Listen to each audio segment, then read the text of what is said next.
राज्याची आताची स्थिती जर बघितली, परवाच्या दिवशी 3 दिवसापूर्वी बुलढाण्यातील देऊळगाव राजा तालुक्यामध्ये शिवनी गावामध्ये कैलास नागरे ज्यांनी पुरस्कार प्राप्त अशा शेतकऱ्यांनी आत्महत्या केली।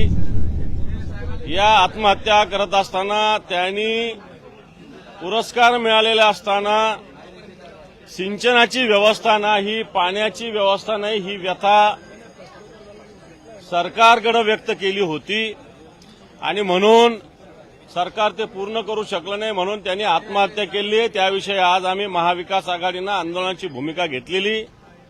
त्याचप्रमाणे परवाच्या दिवशी बीडमध्ये नागरगोजे नावाचा जो एक शिक्षक आहे त्यांनीही आत्महत्या केली।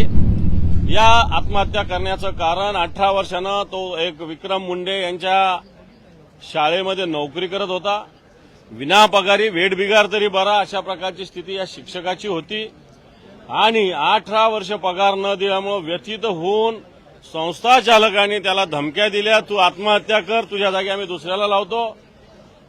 मला वाटतं त्यांनी आत्महत्येचं केलेलं पत्र प्रसिद्ध झालेले, धक्कादायक, अतिशय हृदयद्रावक हे पत्र या शिक्षकाने लिहिलेलं आहे आणि या सगळ्या विषयाचं जर बघितलं तर याला सरकार जबाबदार आहे आणि या सरकारची सुद्धा आंदोलनाची भूमिका मी सभागृहाच्या बाहेर घेतलेली आहे आणि सभागृहात सुद्धा या संदर्भात भूमिका आम्ही घेऊ।